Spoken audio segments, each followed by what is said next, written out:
श्री हरिः श्री भक्तमाल। श्री नाभादास जी कृत भक्तमाल का मंगलाचरण।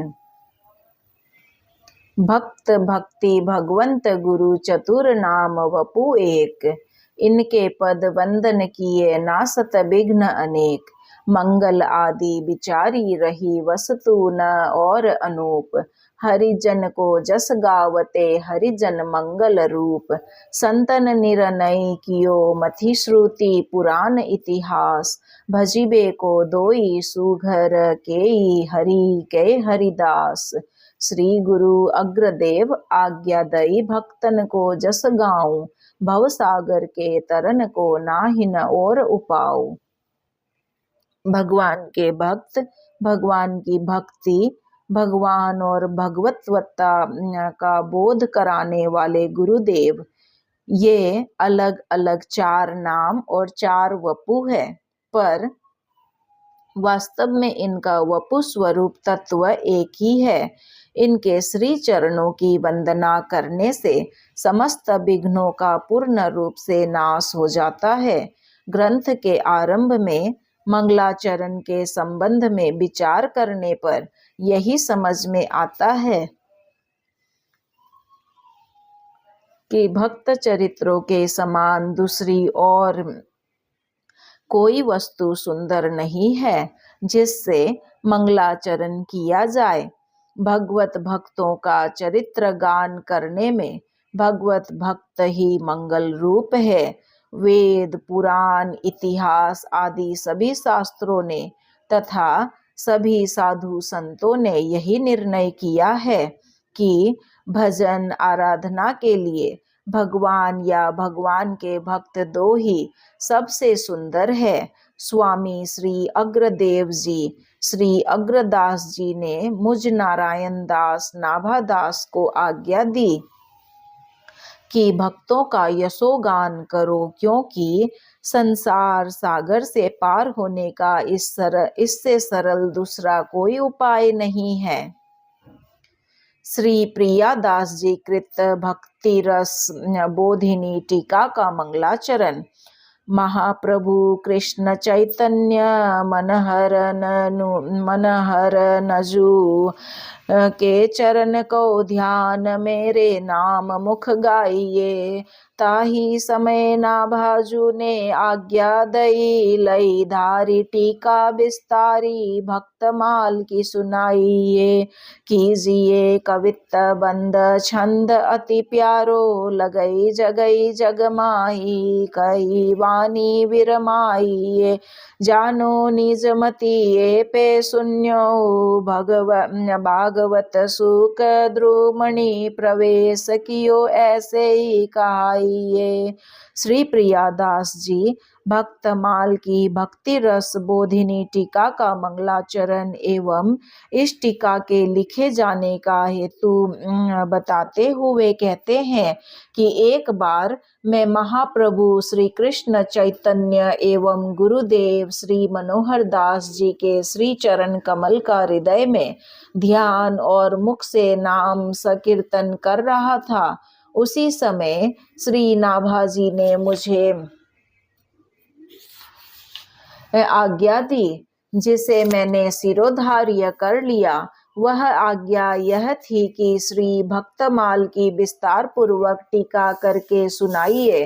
टीका कवित्त छंदों में कीजिए, जो कि अत्यंत प्रिय लगे और संपूर्ण संसार में प्रसिद्ध हो। इस प्रकार भक्तों का चरित्र कहकर अपनी वाणी को विश्राम दीजिए, अर्थात भक्तों का चरित्र कहने में वाणी को लगा दीजिए। ऐसा कहकर श्री नाभाजी ने वाणी को विश्राम दिया। तब मैंने भावना में ही निवेदन किया कि मैं तो अपनी बुद्धि को जानता हूँ कि वह टीका करने में सर्वथा असमर्थ है, परंतु मैंने श्री भागवत में सुना है कि श्री सुखदेव जी वृक्षों में प्रवेश करके स्वयं बोले थे। वैसे ही आप भी मेरी जड़मति में प्रवेश करके टीका की रचना करा लेंगे। भक्ति संबोधिनी टीका का नाम स्वरूप वर्णन।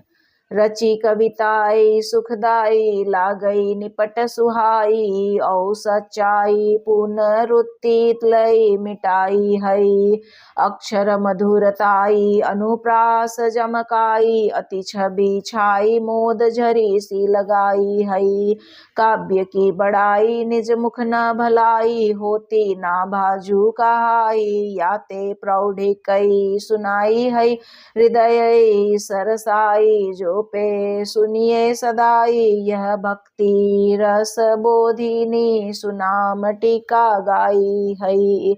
इस कवित्त में श्री प्रिया दास जी अपने काव्य की विशेषताएं एवं टीका का नाम बताते हुए कहते हैं कि मैंने टीका काव्य की ऐसी रचना की है जो पाठकों को और श्रोताओं को सुख देने वाली है और अत्यंत सुहावनी लगती है। इसमें सच्चाई है अर्थात सत्य सत्य कहा गया है। पुनरुक्ति दोष को मिटा दिया गया है। अक्षरों की मधुरता अनुप्रास और यमक आदि अलंकारों से अत्यंत सुशोभित होकर इस टीका काव्य ने आनंद की झरी सी लगा दी है। अपने काव्य की अपने मुख से प्रशंसा करना अच्छा नहीं होता, परंतु इसे तो श्री नाभाजी ने कहवाया है। इसी से इसकी प्रशंसा निशंक होकर दृढ़ता पूर्वक सुनाई है। यदि नीरस हृदय वाला व्यक्ति भी सदा इसका श्रवण करे तो उसके हृदय में सरसता होगी और सरस हृदय वाले के लिए तो बारंबार सुनने पर भी यह टीका उत्तरोत्तर सरस प्रतीत होगी। ऐसी यह भक्ति संबोधिनी सुंदर नाम वाली टीका गाई गई है जो भक्ति के सभी रसों का बोध कराने वाली है। श्री भक्ति देवी का श्रृंगार। श्रद्धाई फुलेलौ उपटनौ श्रवण कथा मैल अभिमान अंग अंगनी छुड़ाइये मनन सुनीर अनहवाई अंगु छाई दया नवनी बसन पन शोधौ लई लगाइये आभरण नाम हरि साधु सेवा कर्ण फूल मानसी सुनथ संग अंजन बनाइए भक्ति महारानी कौ सिंगार चारु बीरी चाह रहई जो निहारी लहई लाल प्यारी गाइए। श्रृंगारित रूप विशेष आकर्षक होता है, अतः इष्ट देव को प्रसन्न करने के लिए टीकाकार ने इस कवित्त में श्री भक्ति देवी के श्रृंगार का वर्णन एक रूप के द्वारा किया है। भक्ति देवी के श्री विग्रह की निर्मलता के लिए श्रद्धा रूपी फुलेल से सुशक्ता दूर कर कथा श्रवण रूपी उपटन लगाइए और अहंकार रूपी मैल को नम्रता के वस्त्र पहनाकर और अहंकार रूपी मैल को प्रत्येक अंग से छुड़ाइए। फिर मन के सुंदर जल से स्नान कराकर दया के अंगों से पोंछिए। उसके बाद नम्रता के वस्त्र पहनाकर भक्ति में प्रतिज्ञा रूपी सुगंधित द्रव्य लगाइए। फिर नाम संकीर्तन रूप अनेक आभूषण हरि और साधु सेवा के कर्णफूल तथा मानसी सेवा की सुंदर नथ पहनाइए। फिर सत्संग रूपी अर्पण करके उनके सुंदर स्वरूप का दर्शन करता रहे, वह श्री प्रिया प्रीतम को प्राप्त करता है, ऐसा संतों एवं शास्त्रों ने गाया है। भक्ति संबोधिनी टीका की महिमा। शांत दास्य सख्य वात्सल्य औ श्रृंगारु चारु पांचौ रस सार विस्तार नीके गाए है। टीका को चमत्कार जानोगे, बिचारी मन इनके स्वरूप में अनूप लय दिखाए है। जिनके न अश्रुपात पुलकित गात कभू, तीनहु को भाव सिंधु बोरी सो छकाए है। जो लौ रहे दूर रहे विमुखता पूरहियो होए, चूर चूर ने कुश्रवण लगाए है। इस कवित्त में टीकाकार टीका की विशेषता बताते हुए कहते हैं कि इस भक्ति रस संबोधिनी टीका में शांत, दास्य, साख्य, वात्सल्य और श्रृंगार भक्ति के इन पांचों रसों का तत्व विस्तार से अच्छी प्रकार वर्णन किया गया है। इनके सुंदर स्वरूपों को जैसा मैंने भली भांति उत्तम रीति से वर्णन करके दिखाया है, इस चमत्कार को पाठक एवं श्रोता अपने मन में अच्छी तरह से विचार करने पर ही जानेंगे। श्रवण कीर्तन आदि करके प्रेम वश जिनके नेत्रों में कभी भी आनंद के आंसू नहीं आते हैं और शरीर में रोमांच नहीं होता है, ऐसे नीरस कठोर हृदय वाले लोगों को भी भक्ति के भाव रूपी समुद्र में डुबाकर तृप्त कर दिया गया है। जब तक वे इससे दूर हैं तभी तक भक्ति से पूर्ण विमुख है, किंतु यदि कान लगाकर इसका थोड़ा भी श्रवण करेंगे तो उनका हृदय चूर चूर होकर रस से परिपूर्ण हो जाएगा।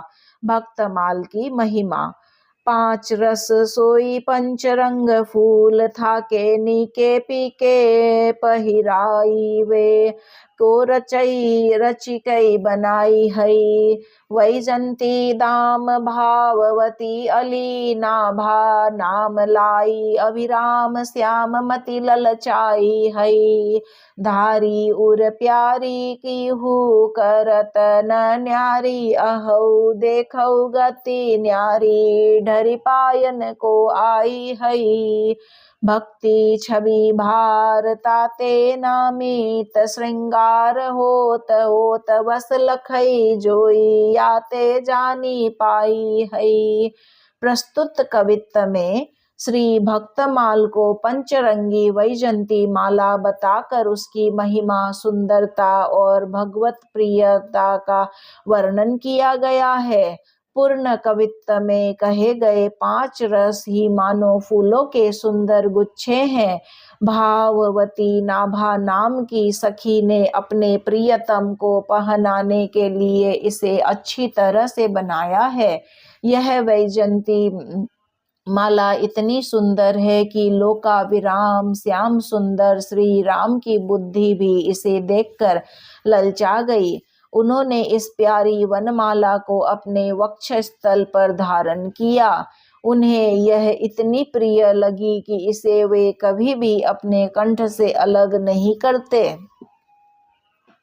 इस माला की विचित्र गति तो देखिए कि भगवान ने इसे कंठ में धारण किया और यह लटक कर श्री चरणों में आ लगी है। इसे माला में भक्ति की सुंदरता का भार है, इसी से झुकी है।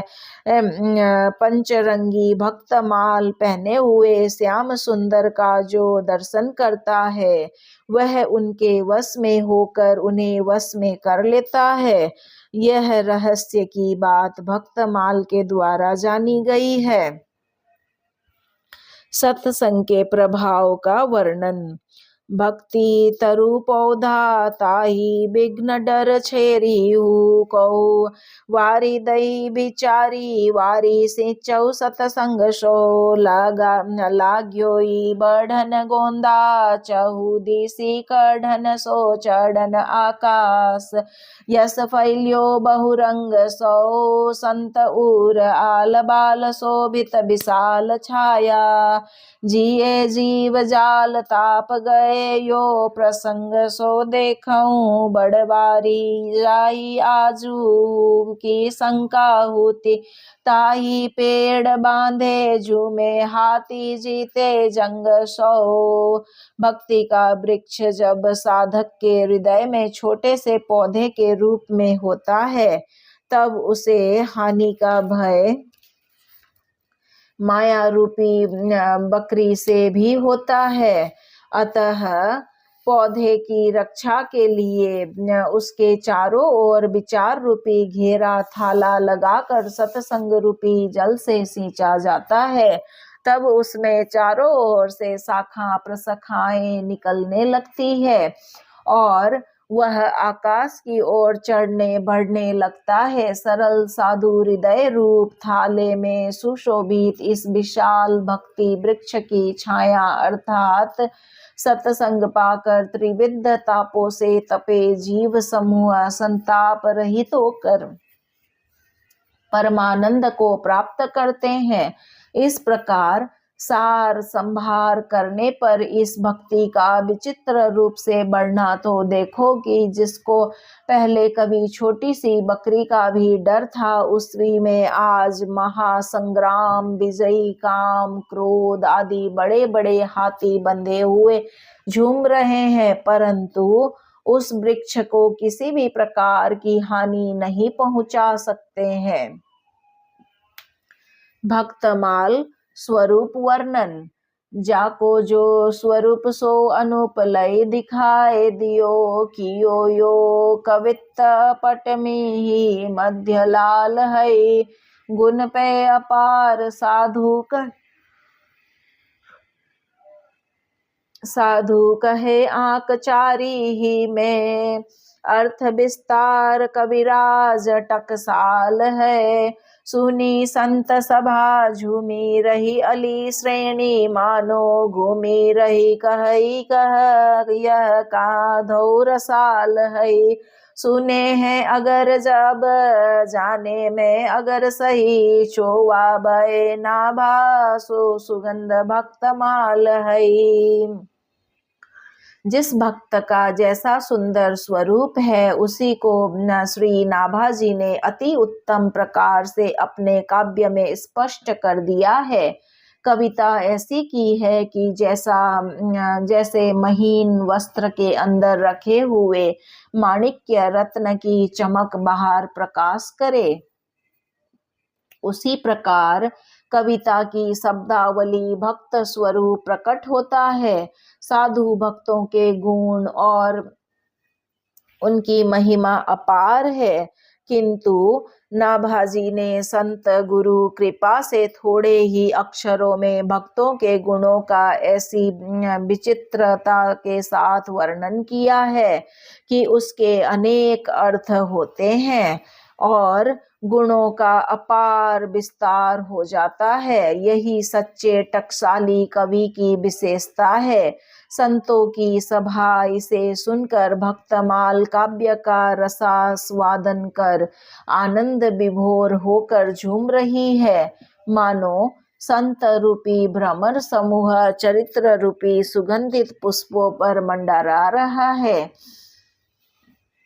आश्चर्यचकित होकर वे कहते हैं कि यह कैसी विचित्र रसमयी कविता है। मैंने अगर अर्थात स्वामी श्री अग्रदेव जी का नाम तो सुना था, परंतु अब मैंने जाना कि अनुभव किया कि अगर श्री अग्रदेव जी वस्तुतः अगर सुगंधित वृक्ष ही है जिनसे नाभाजी जैसा इत्र उत्पन्न हुआ है और जिसकी दिव्य सुगंध यह भक्तमाल है। भक्तमाल महात्म्य वर्णन।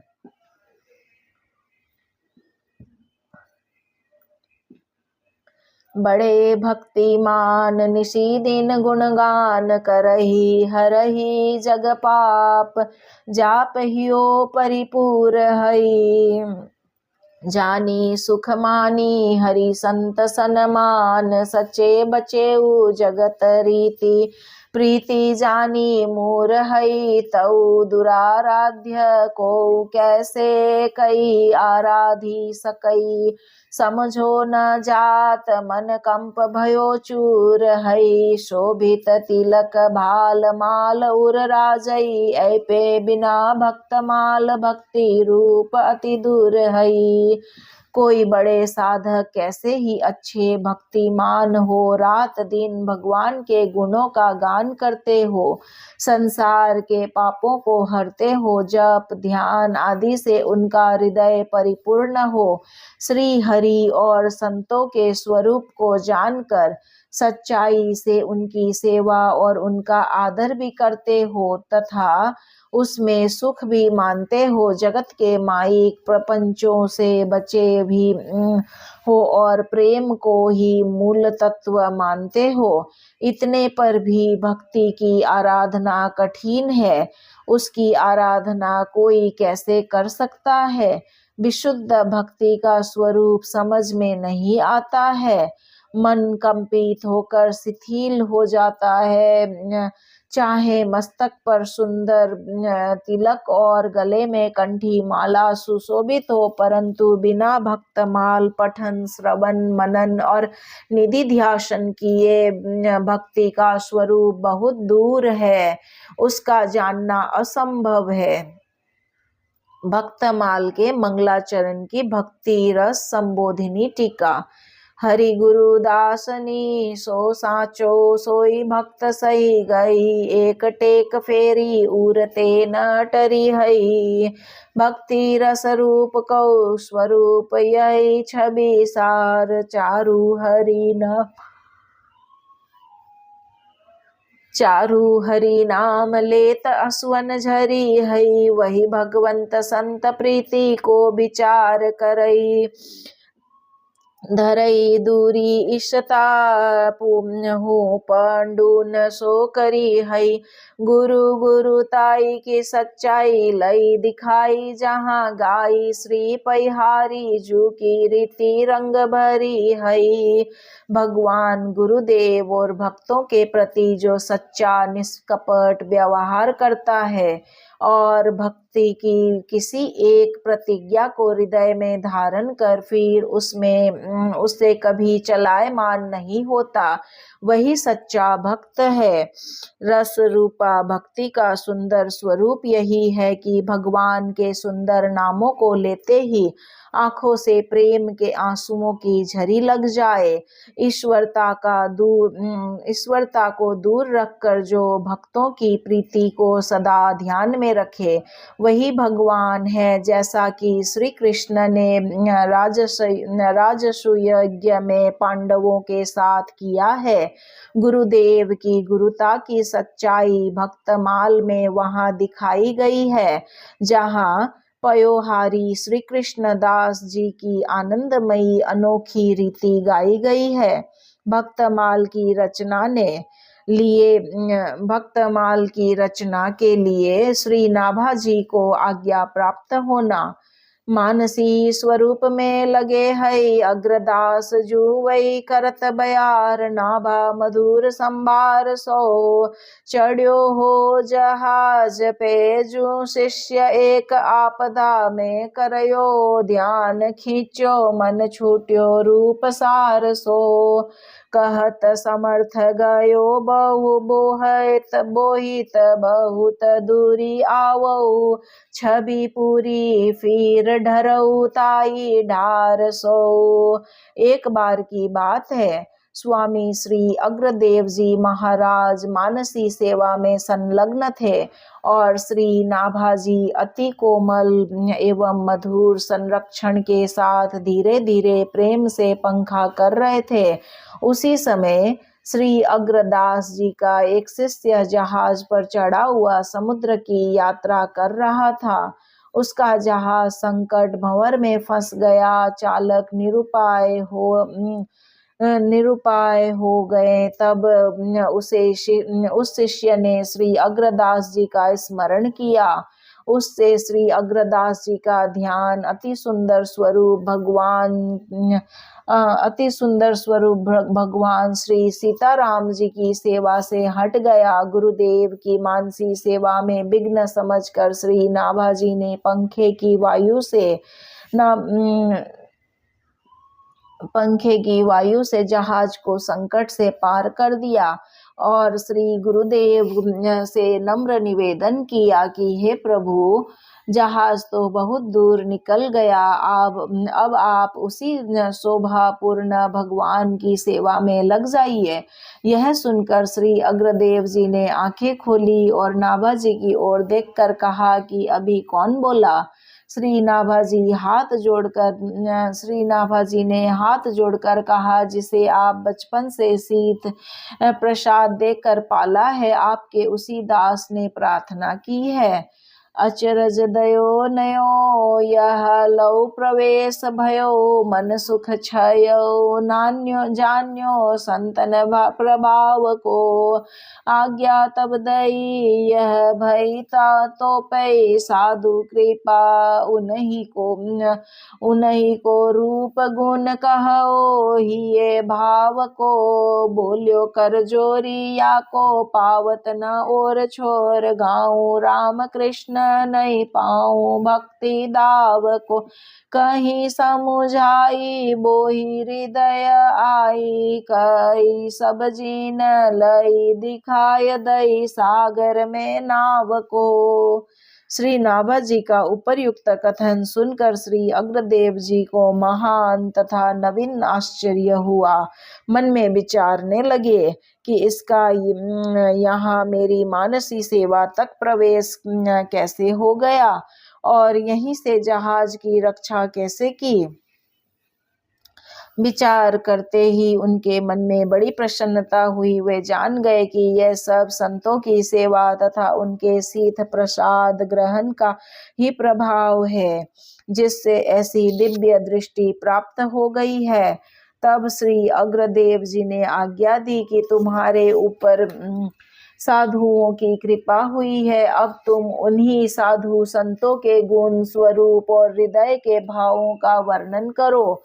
इस आज्ञा को सुनकर श्री नाभाजी ने हाथ जोड़कर कहा, भगवान मैं श्री राम कृष्ण चरित्रों को तो कुछ गा भी सकता हूँ, परंतु संतों के चरित्रों का और छोर नहीं पा सकता हूँ, क्योंकि उनके रहस्य अति गंभीर है।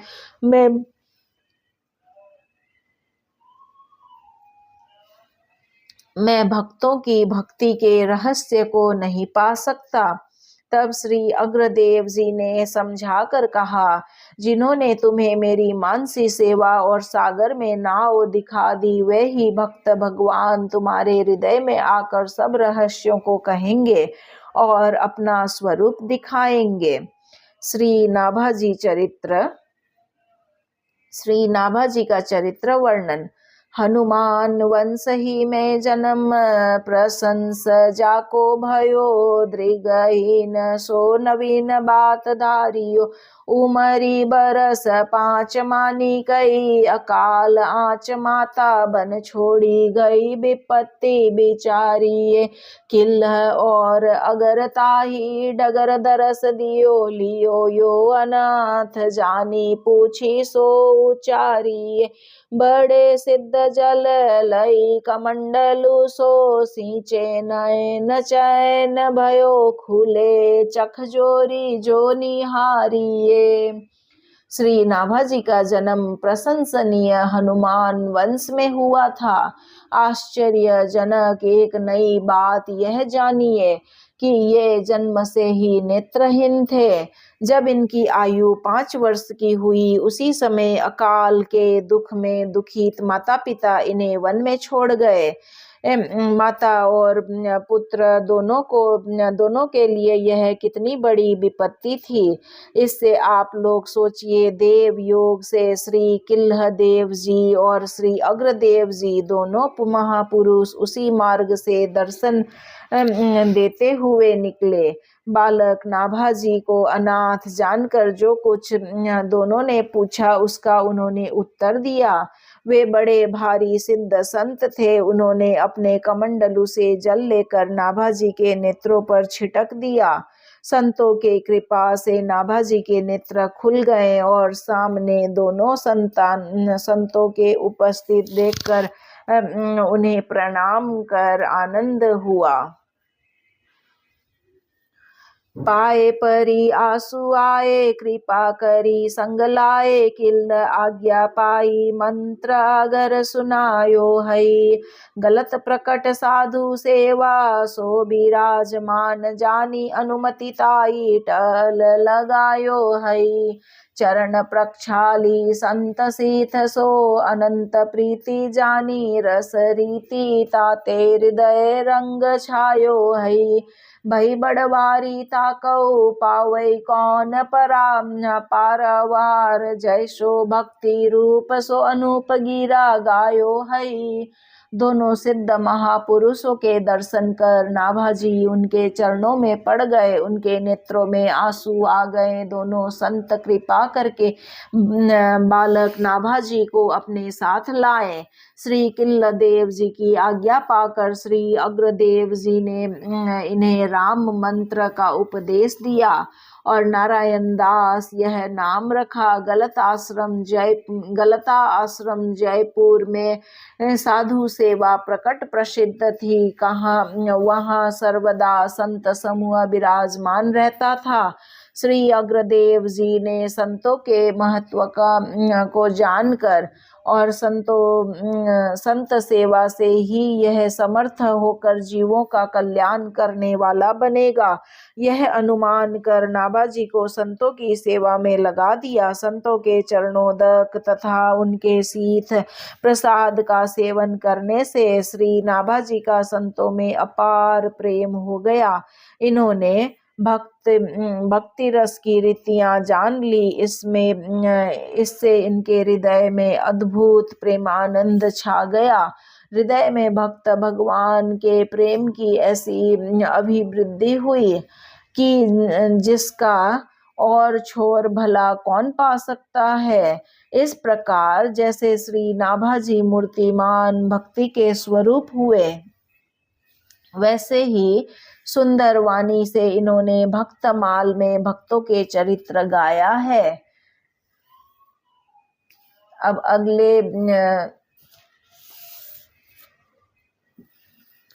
अगले कथन में हम शुरू करेंगे भक्तमाल, जहां हम 24 अवतारों की कथा का गुणगान करेंगे। आज अपनी वाणी को हम यहीं पर विराम देते हैं। श्रीमन नारायण नारायण नारायण, भजमन हरि नारायण नारायण नारायण।